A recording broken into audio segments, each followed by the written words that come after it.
Adelante.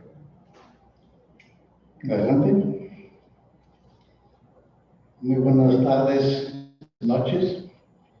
Agradezco de sobremanera me acompañen de manera presencial y por vía Zoom para compartir conmigo esta plática sobre un tema que de manera personal pongo a su consideración.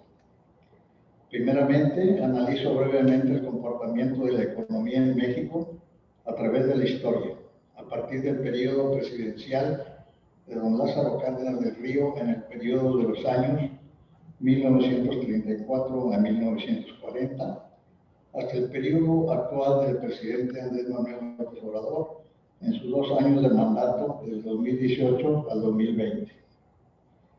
Posteriormente, analizo brevemente también la manera de proceder de nosotros los evaluadores inmobiliarios en momentos de crisis ocasionada por la llegada de la pandemia del virus COVID-19. Espero si provoco desacuerdos, pero a mi deber sea y entender es como interpreto a manera personal las dificultades que estamos viviendo los profesionales de la evaluación para poder servir con equidad en los trabajos que nos solicitan. Comencemos pues nuestra plática y muchas gracias.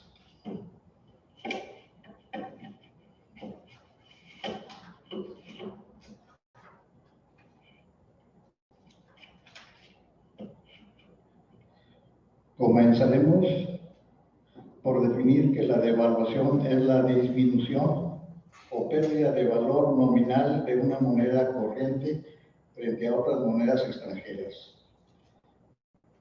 Y nos preguntamos, ¿por qué ocurre una devaluación? Generalmente por el incremento en la demanda de la moneda extranjera ocasionada por los siguientes factores. Primero, falta de confianza en la estabilidad de la economía. Segundo, déficit de la balanza comercial, o sea, cuando el monto de los productos que importamos es mayor a lo que se exporta. 3. Salidas de capitales especulativos ante ofertas más rentables de inversión. Esto sucede cuando gobiernos con una economía fuerte deciden subir sus tasas de interés para atraer otros capitales por año y fortalecer su economía. 4. Decisión del Banco Central de devaluar la moneda, ocasionando disminuir el valor de la misma para frenar importaciones y que se fortalezcan las empresas nacionales con la venta de sus productos. Y 5. Decisiones equivocadas de los gobiernos en turno. Ahora también me permito hacer una síntesis del comportamiento de la economía en México desde 1934 a 1940, en los diferentes sexenios que tuvieron la responsabilidad de dirigirnos. Por ejemplo, Lázaro Cárdenas del Río fue nuestro presidente de 1934 a 1940. En ese entonces, la inflación fue del 40%. El valor del dólar llegó a 4.85 pesos por dólar. La devaluación de la moneda fue del 34%. El salario mínimo en aquel entonces eran 2.50 pesos. El Producto Interno Bruto era del 9.68%, o sea, implicaba una buena riqueza del país. La síntesis de su mandato fue el decretó la creación de parques nacionales, autor de la expropiación petrolera y creador de la reforma agraria. Posteriormente vino a la presidencia Manuel Ávila Camacho en el sexenio de 1940 a 1946. La inflación en aquel entonces subió a 126%. El valor del dólar se sostuvo en 4.85 pesos por dólar. La devaluación de nuestra moneda, no hubo devaluación en aquel entonces. El salario mínimo, 4.40 pesos. Y el Producto Interno Bruto fue del 9.72, que continuaba con la bonanza de México. La síntesis de su mandato, el general Manuel Ávila Camacho promovió la libertad de culto en México, fundó el Instituto del Seguro Social, y coopera con Estados Unidos en la Segunda Guerra Mundial. Posteriormente, sube al poder el licenciado Miguel Alemán Velasco, en un sexenio que fue de 1946 a 1952. La inflación que tuvieron ellos ese sexenio fue del 75%. El valor del dólar se incrementó a 8.65 pesos por dólar. La devaluación de la moneda fue del 78%. El salario mínimo, 6.70 pesos. Y el Producto Interno Bruto también en 9.97%. Seguía la bonanza. Y en la síntesis de su mandato creó la ciudad universitaria, impulsó el turismo y creó el Instituto de Bellas Artes. Todo esto que se investigó y que les estoy presentando ante ustedes es con el fin de que vayamos teniendo una idea de cómo se ha comportado la economía en México y que la economía de un país va de la mano de la evaluación que tiene que estar supeditada a los aumentos o incrementos de todos los productos. Posteriormente, en el año de 1952 a 1958, vino Adolfo Ruiz Cortines. Este señor tuvo una inflación del 41%. El valor del dólar se sostuvo en 12.50 pesos por dólar. La devaluación de nuestra moneda fue del 44%. El salario mínimo se sostuvo en 12 pesos y el Producto Interno Bruto bajó un poco a 10.20%. La síntesis del mandato del licenciado Adolfo Ruiz Cortines fue que aceleró el reparto agrario y creó el Centro Médico Nacional. Posteriormente, vino a gobernarnos el licenciado Adolfo López Mateos, en el sexenio de 1958 a 1964. En esos años la inflación fue del 14%, el valor del dólar 12.50 pesos por dólar, la devaluación de la moneda no hubo devaluación. El salario mínimo fue de 32 pesos y el Producto Interno Bruto subió a 11.10%. La síntesis de su mandato fue que creó el Museo de Antropología, creó el Museo de Historia Natural y fundó el Instituto de Seguridad de los Trabajadores, o sea, el ISSSTE. Después vino don Gustavo Díaz Ordaz en el sexenio de 1964 a 1970. La inflación subió al 16%, el valor del dólar se sostuvo a 12.50 pesos por dólar, la devaluación de la moneda fue del 9.42%, el salario mínimo aumentó a 21.50 pesos y el Producto Interno Bruto bajó al 9.42%. Síntesis de su mandato, el licenciado Gustavo Díaz Ordaz reprimió el movimiento estudiantil de 1968, pero hizo crecer la economía en un 6.1%. Su mandato fue incluido en la docena trágica. Posteriormente vino al poder Luis Echevarría Álvarez en el sexenio de 1970 a 1976. Aquí la inflación aumentó al 126%. El valor del dólar aumentó a 15.36 pesos por dólar. La devaluación de la moneda del 22.88%. Salario mínimo 120 pesos diarios y el Producto Interno Bruto se subió 9.70%. En este mandato podemos decir que reprimió el movimiento estudiantil de 1971, devaluó el peso por la elevada inflación registrada y fue muy cercano a presidentes socialistas de América.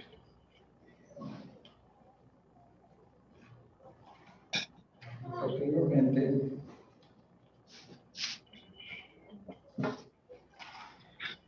vino el famoso licenciado José López Portillo, de 1976 a 1982. El señor sintió que éramos lo más rico del mundo, empezó a gastar y la inflación subió a 417%. El valor del dólar se disparó a 866.80 pesos por dólar.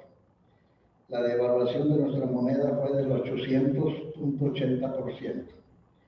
El salario mínimo subió a 680 pesos y el Producto Interno Bruto bajó a menos 4.40%, después de que anteriormente estaba entre el 9 y el 10%. La síntesis de su mandato fue su lema: quiero administrar la abundancia, y convirtió a México en el primer productor de crudo en el mundo. Fue una época difícil. Continuó Miguel de la Madrid en el sexenio de 1982 a 1988. La inflación fue del 4.030%. El valor del dólar subió a 2.291 pesos 20 centavos por dólar. La devaluación de la moneda del 1.442.92%. El salario mínimo se disparó a 8.640 pesos. Y el Producto Interno Bruto bajó a menos 3.75%. Aquí quisiera hacer un comentario. En aquel entonces, yo era evaluador del Banco Nacional de México, y cuando presentaban nuestros avalúos no les daban más vigencia que 30 días, porque la inflación disparaba los precios de una manera increíble, y lo que valía un peso a los 30 días valía 2 pesos. La síntesis de su mandato fue que organizó el Pacto de Compromiso Económico en el GATT y devaluó el peso en un 1.442%.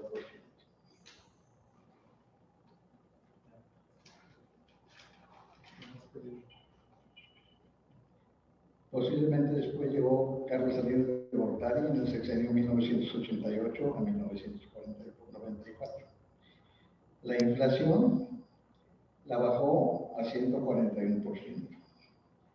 El valor del dólar le quitó 3 ceros y lo bajó a 3.49 pesos, nuevos pesos por dólar. La devaluación de la moneda quedó en 50.08%. El salario mínimo se bajó a 16.34 pesos y el Producto Interno Bruto alcanzó el 4.40%. O sea, prácticamente dentro de todo lo criticado que está, trató de mantener la nave navegando y que no colapsara.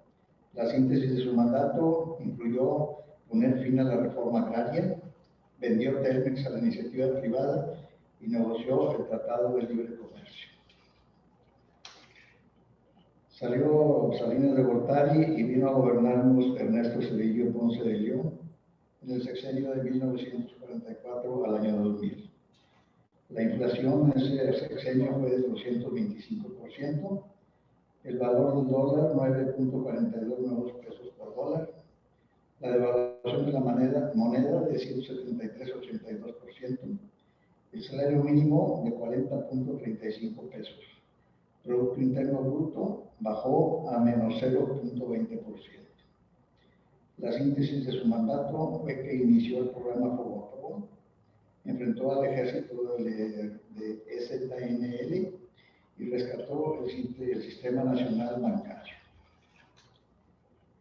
Posteriormente, en el año 2000 al 2006, el Partido Acción Nacional puso a Vicente Fox Quesada.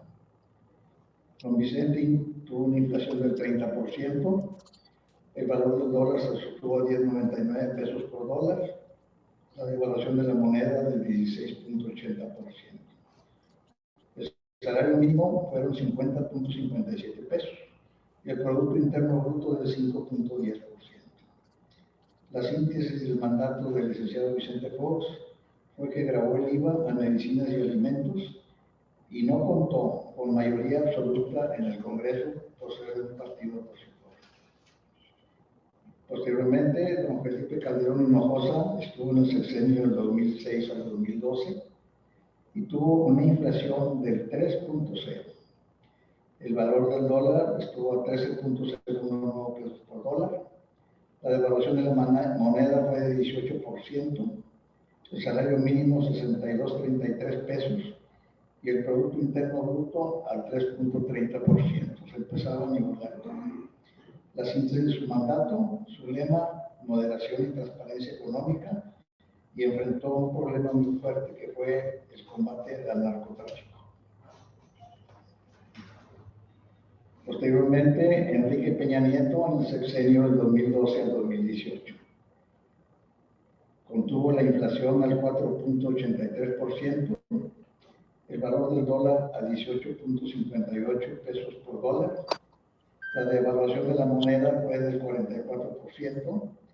El salario mínimo subió a 88.36 pesos y el Producto Interno Bruto fue el 2.20%. La síntesis de su mandato fue que hizo reformas estructurales y económicas y renegoció el llamado acuerdo comercial con Estados Unidos y Canadá. Y actualmente sube al poder el señor Andrés Manuel López Obrador en el sexenio de 2018 al 2024. La inflación en los primeros 2 años ha sido del 3%, el valor del dólar 19.89 por dólar, pesos por dólar, devaluación de la moneda del 8%, salario mínimo 123.22, interno bruto se vino al suelo y fue un menos 9.80%.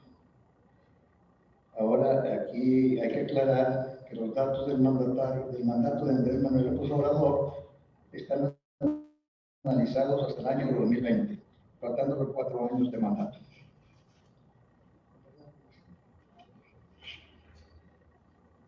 Bueno, hemos analizado toda esta historia económica de México, porque, como se los dije antes, van de la mano de la evaluación inmobiliaria. Entonces es muy importante conocer el pasado y conocer cómo se comportó para ver la responsabilidad que tenemos los evaluadores ante estas épocas.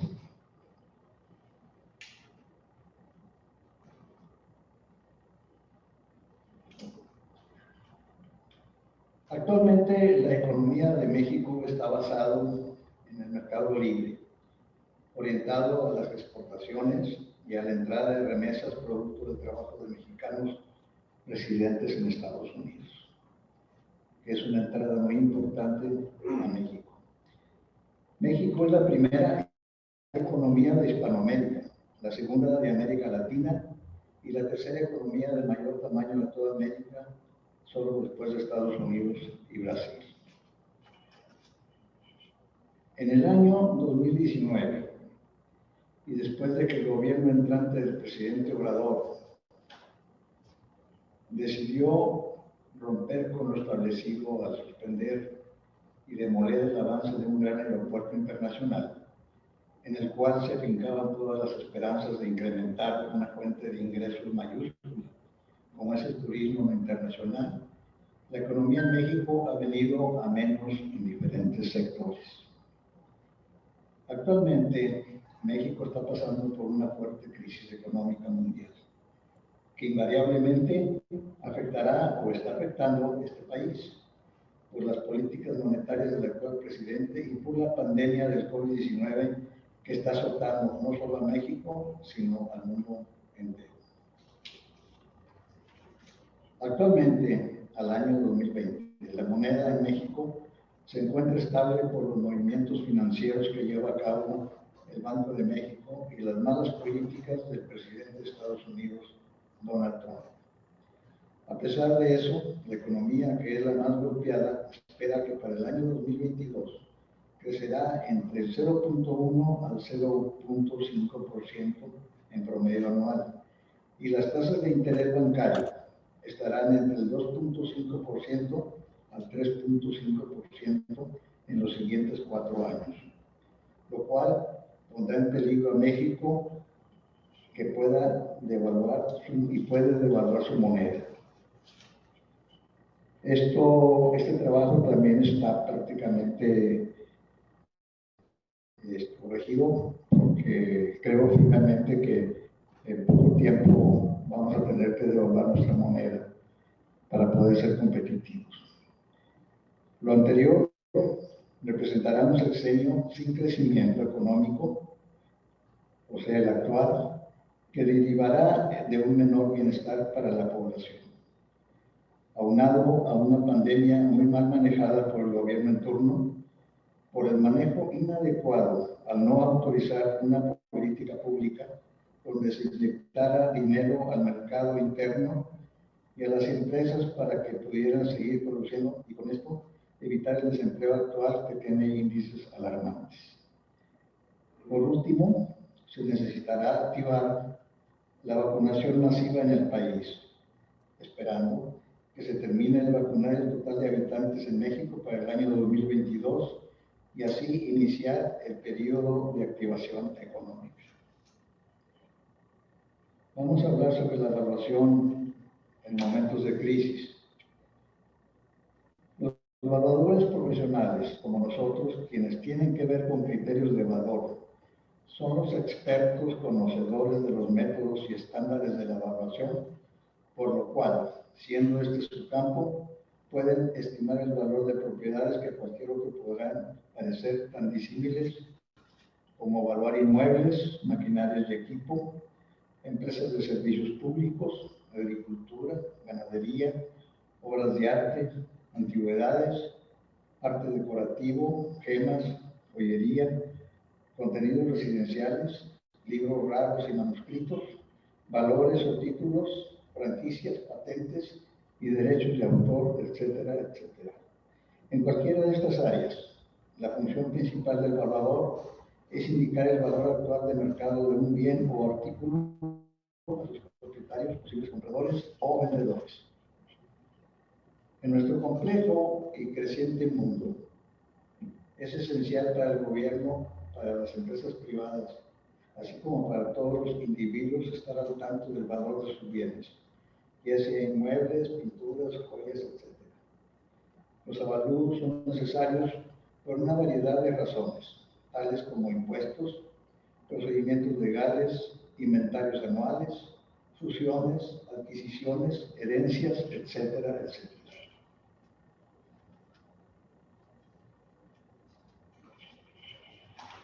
Tales procedimientos, para obtener avalúos con resultados actualizados y verídicos, requieren de un sinnúmero de habilidades y competencias, incluyendo análisis de problemas, investigaciones, interpretación de las leyes y reglas administrativas, extracción e interpretación de datos económicos y elaboración de reportes y una comunicación eficiente. Las estimaciones de valor expresadas en los reportes son consecuencia de muchas necesidades vitales de la comunidad, ya sean económicas, gubernamentales, legales y sociales. Se entiende que el evaluador profesional requiere de integridad, un alto grado de entrenamiento y pericia, que tenga una gran experiencia y una mezcla de habilidades que van desde las más complicadas facetas de artes y ciencias hasta las especialidades comerciales no menos importantes.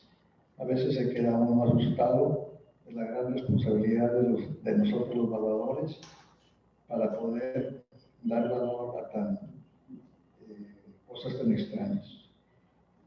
El tema principal de este trabajo es relacionado con la evaluación de inmuebles y la problemática que representa para el profesional de la evaluación estudiar y analizar los valores económicos de la tierra en esta crisis y previendo una devaluación de la moneda en México.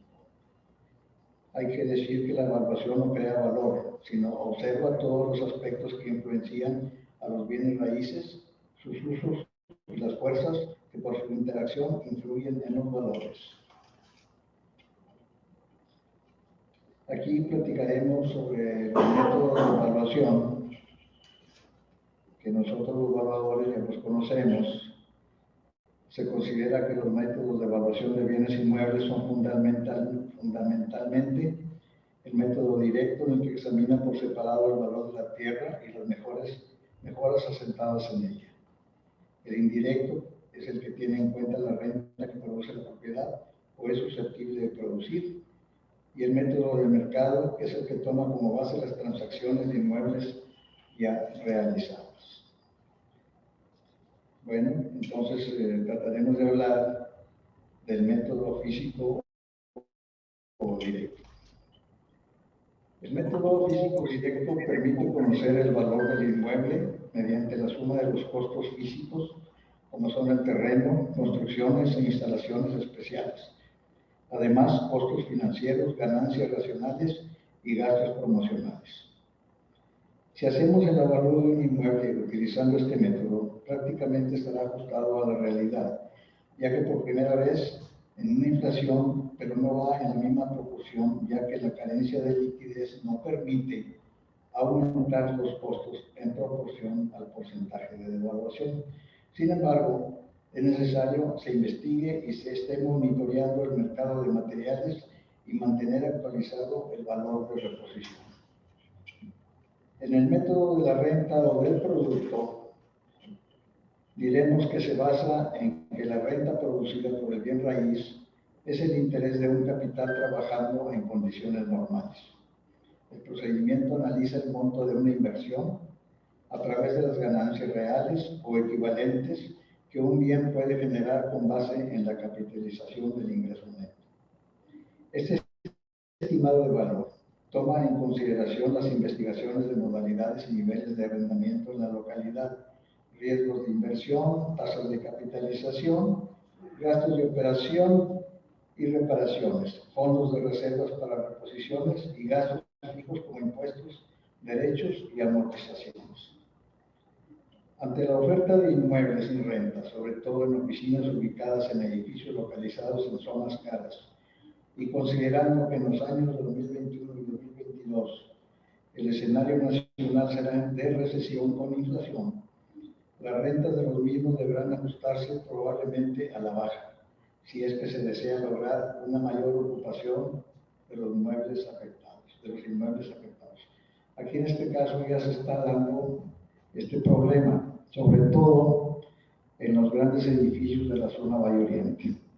Hay un porcentaje muy grande desocupado y las empresas, después de probar que los empleados trabajaran en casa en línea vía Zoom, se han dado cuenta que en realidad el estar rentando grandes espacios en edificios es un gasto inútil hasta cierto punto y les ahorra a los empleados gasolina, traslado, gastos de automóvil.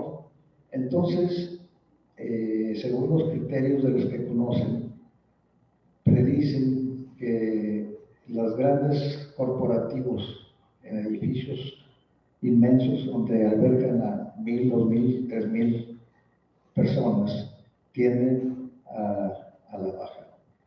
Y posiblemente va a ser muy difícil que siga construyéndose estos inmensos edificios. Posteriormente hablaremos del método de mercado, que es prácticamente lo que estábamos platicando ahorita. Aquí el análisis de evaluación se basa en la tesis de que un comprador bien informado no pagará más por una propiedad de lo que costaría adquirir otra de la misma utilidad. Este método considera la oferta y la demanda, ventas reales, condiciones de operación, modalidades de financiamiento disponible y prevalecientes en la localidad, así como las tendencias económicas. En estos casos, el evaluador debe analizar el valor confiable de bienes raíces semejantes para, mediante un proceso de homogeneización de antecedentes, determinar el valor del bien raíz. El parámetro de comparación de este método es el valor de mercado, el cual definimos de la siguiente manera. Valor de mercado de un inmueble es el precio más probable que puede obtener una propiedad en un mercado competitivo y abierto, bajo todas las condiciones para una venta justa entre el comprador y el vendedor, cada uno actuando prudentemente y debidamente informados. Pero actualmente, y debido a la pandemia del virus COVID-19, que ocasionó una retracción de la economía nacional, al tener que cerrar fuentes de trabajo, ocasionó con esto una importante disminución del ingreso de las familias. Este fenómeno ocasionó como resultado una disminución de los valores inmobiliarios por el incremento de oferta de bienes raíces y con esto el valor de mercado quedó rebasado por el valor que imponen los compradores y que por lógica castigan el valor de mercado existente. O sea, yo te vengo a comprar tu casa, ¿cuánto está pidiendo? ¿Cuál es el valor de mercado que te dieron? Pues que son 10 pesos, muy bien, pero yo te voy a ofrecer 7 pesos de contado, mira, aquí te lo voy a contar. Entonces, en ese momento, el valor de mercado se viene para abajo y la necesidad de algunas personas se ven obligadas a aceptar los 7 pesos. ¿Qué pasó con esto? El valor de mercado que tanto trabajo nos va a llegar a él, pues no sirvió. El valor del comprador es el que lo sustituyó. Asimismo, hay que recordar que el valor de mercado en Estados Unidos se basa en el valor real de la operación de compraventa registrado en libros de la notaría, lo que nos da como resultado un valor de mercado apegado a la realidad. Ahí se lleva a cabo la operación, se registra el valor pactado y no hay con que ponle menos ni ponle más. Y esto es contrario a lo que sucede en nuestro país. Claro, hay sus excepciones. Que el valor de mercado lo tomamos de ofertas que no se han llevado a cabo, con un límite de exposición público de 6 meses, ya que los valores reales de operación realizados en las notarías se encuentran alterados a la baja con el objeto de que causen menos impuestos para pagar. Y ahí hay una componenda entre los notarios y los clientes, con sus debidas excepciones, como les dije. Conclusiones. Después de haber analizado la historia económica de México, que va de la mano de la evaluación, y haber analizado los valores del mercado y métodos, concluyo que las perspectivas que se vislumbran a corto plazo son las de una fuerte recesión y descenso de las actividades de la industria de la construcción, y durante el 2021 los precios reales de bienes inmuebles se verán presionados a la baja, ya que al incrementarse en menor proporción los valores comerciales de los inmuebles en relación a los costos de reposición de los mismos, los márgenes de utilidad que se generaron en este ramo se verán disminuidos. Realizar un avalúo de un bien inmueble durante los próximos 2 años ciertamente implicará un mayor profesionalismo y una investigación exhaustiva de los mercados, ya que aunque estos están sujetos a variables comunes, el impacto del precio de los inmuebles no será igual en los diferentes tipos.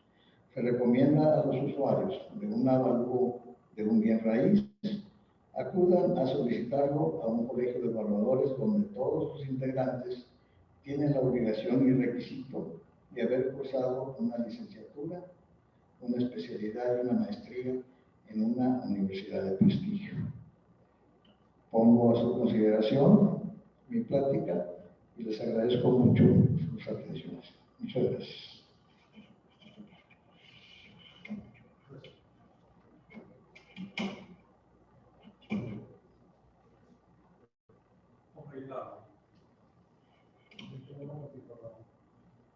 Para ver si hay alguna duda. Estoy viendo como anunciarme la otra mano y la lista me lo voy a dar.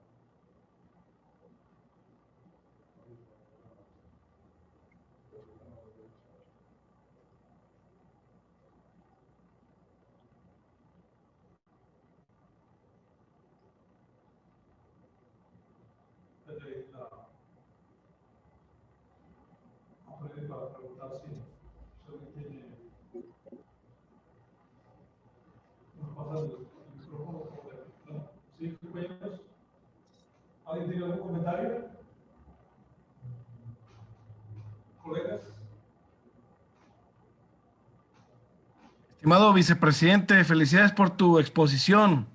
Buenos datos económicos para pues, no olvidar la historia de nuestro país y pues bueno, continuar con el impulso de nuestra profesión, siendo honestos, siendo excelentes profesionales. Entonces, bueno, mi querido Andrés, felicidades por tu exposición. ¿Algún otro comentario, jóvenes? Amigos, colegas, aquí en la sala, ¿alguien tiene algún comentario?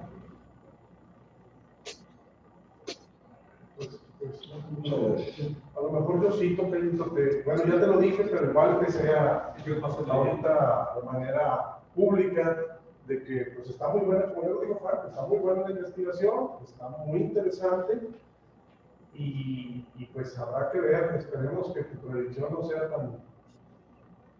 tan real como lo que dices, pero pues ya veremos. Muchas gracias. Sí, una plática muy ad hoc a los tiempos que estamos viviendo al respecto, y le agradecemos por parte del colegio su participación. Muy buena recopilación de datos históricos. Seguro que le dedicó buen tiempo. Muchas gracias por tener esa referencia que el colegio para la presentación. Muchísimas gracias a ustedes por permitirme exponer. Muchas gracias. Muchas gracias. Sí, fue un resumen muy puntual de cada presidente en cuanto a los valores de inflación y del PIB, y aparte lo que aportaron durante los sexenios de cada uno. Muy interesante y muy claro.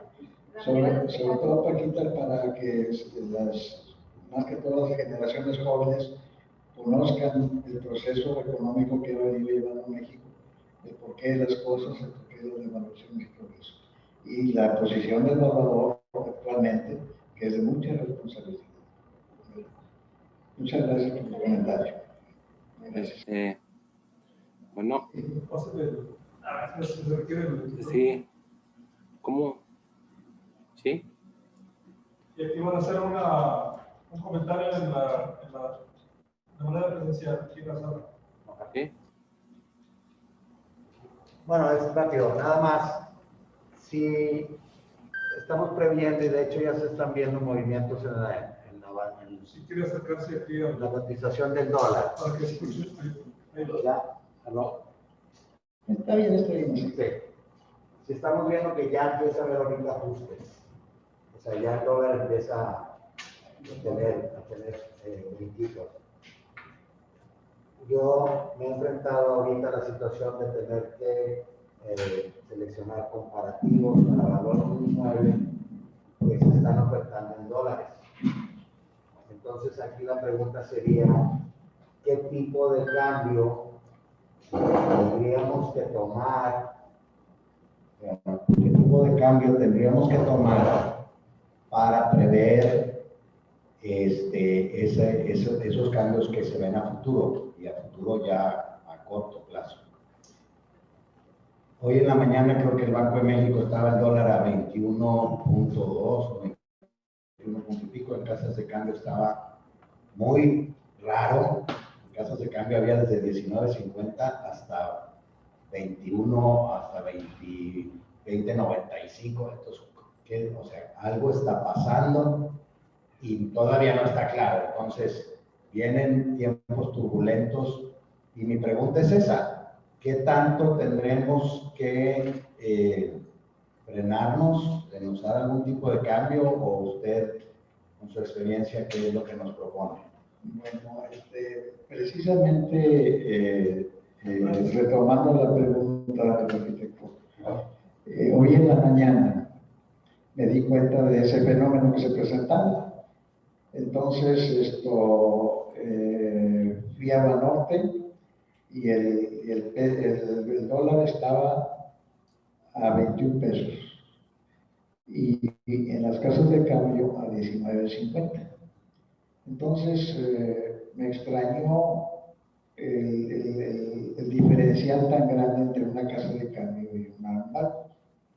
Entonces, le pregunto a la señorita de las casas de cambio, usted me pudiera pedir dólares, me podría vender dólares, pero dólares de denominación de $100.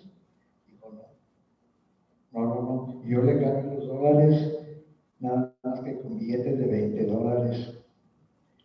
Le digo, ¿por qué de $20? Entonces me responde, mire, no lo voy a comentar, no voy a decir que yo lo dije, ya lo estoy diciendo.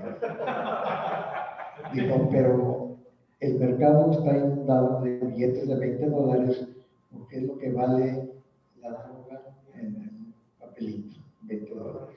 Entonces, exactamente, pues tienen muchos dólares, eso es lo que hay. Y yo creo que eso también les permite adquirir un dólar fácil para poder bajar el precio y competir a los bancos. Nada más que, creo que nada más hay una casa de cambio que se llama Saporri, que te pide la identificación con domicilio y todo.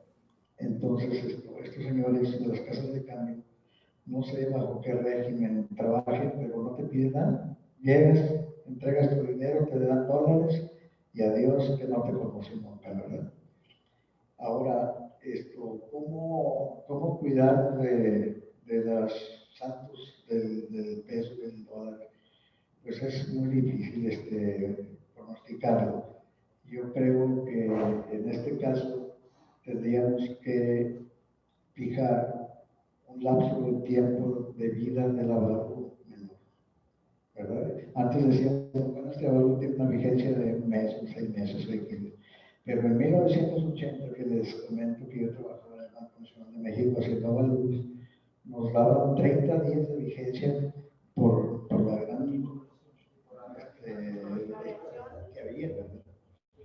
Entonces, lo único que yo sugiero es bajar el tiempo de vida del avalúo que tú presentaste, ¿verdad? Para poder proteger un poco. Perdón, arquitecto. Ahorita que estabas comentando del qué hacer y la pregunta aquí del licenciado Morales, quizá, como tú bien dices, al haber ahorita una presión por parte del comprador que tiene la liquidez, pudiera ser que, dado que estamos trabajando con el mercado no cerrado, sino con ofertado, incrementar también el factor de negociación, por lo que dices, digo, si no tengo esta liquidez, seguramente le tumbo más que el 10% que tradicionalmente manejamos como en los factores, ¿verdad? Bueno, otra cosa que sí quisiera comentar es en el valor fijado por el comprador, que está superando el valor de mercado. Eso se da generalmente en zonas de no bajos ingresos, sino medianos, donde la persona tenía un sueldo de un trabajo, se quedó sin el trabajo, hay que alimentar a la familia y no hay de dónde, bueno, yo vendo lo que tengo. Pero en las zonas acá del sur, por decir zona valle, ahí sí casi no funciona el valor del comprador, porque si yo tengo un sustento de estabilidad económica fuerte y llega aquí el arquitecto Safria, le digo, bueno, yo voy a vender mi casa en 20 pesos, lo pongo en el periódico y en internet y todo, y fue el valor de mercado que me dio un valor. Y llega el arquitecto Safria y me dice, arquitecto Ibarra, yo quiero tu casa y te voy a ofrecer 15 pesos. Yo, como no tengo necesidad, prácticamente urgente, pues le digo, pues mira, si no son 20 pesos, ni siquiera vengas por aquí, ¿verdad? Y entonces ahí se rompe el vínculo entre el valor de mercado y el valor del comprador, ¿verdad? Así es la realidad, desgraciadamente. Pero en todos los casos se usa aunque sea pequeño, pero hay un porcentaje de negociación, siempre. ¿Perdón? Sí, en todos los casos siempre hay una negociación. o sea, siempre hay un 3%, un 5% que se va a negociar.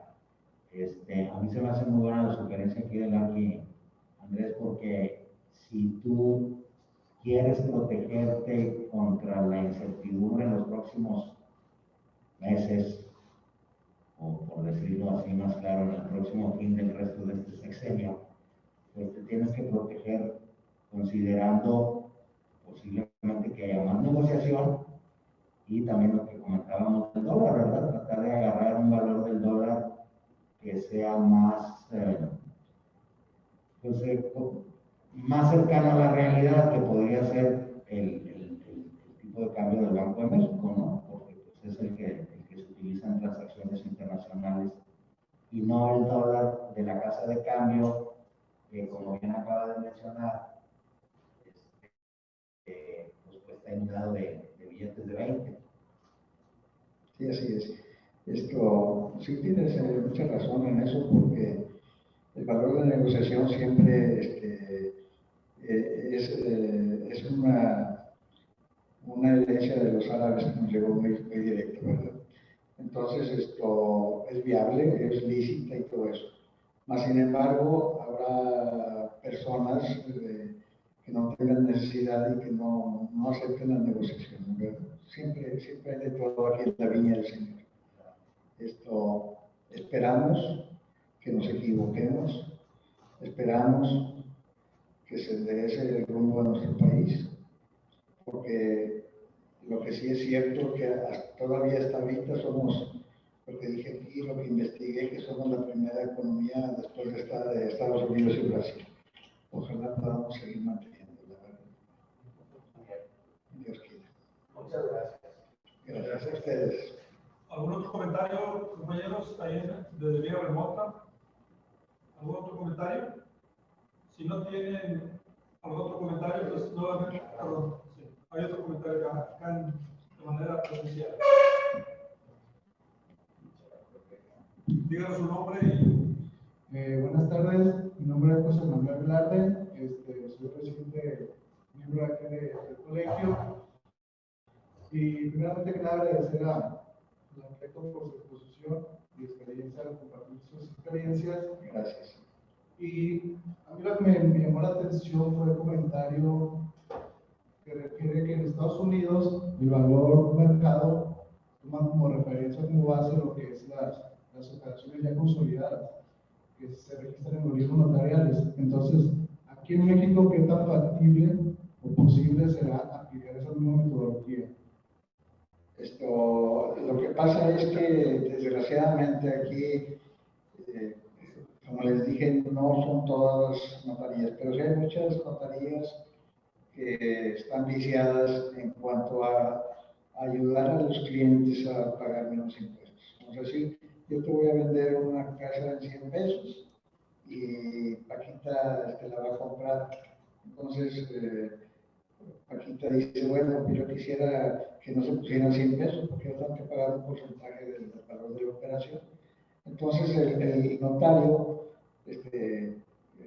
posiblemente, y así debe ser, no por ganarse un dinero, no por nada, sino simplemente por ayudar al comprador, baja el valor de la compraventa y paga menos impuestos del gobierno. Con eso ayudas a la persona que está pidiéndolo, pero pues es una cosa que es ilegal, obviamente.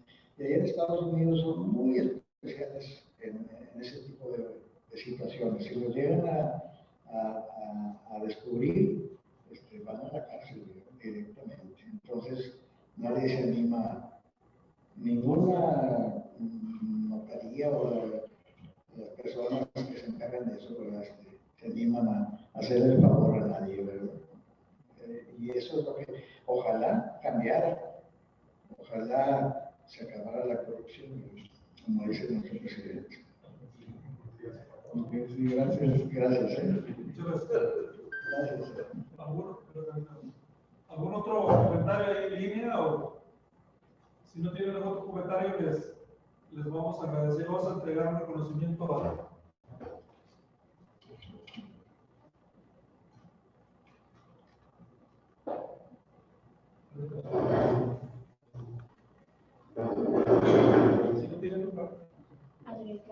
Si no tienen algún otro comentario, vamos a darle por aquí a entregar un reconocimiento al arquitecto. El Colegio de Evaluadores de Nuevo León, la Asociación Civil, otorga el presente reconocimiento al arquitecto Andrés Ibarra Treviño por su práctica de evaluación y evaluación. Está enfocado en el programa Carta de Evaluación Ingeniero Gonzalo Quiroga, Monterrey, Nuevo León, el 16 de marzo del 2021.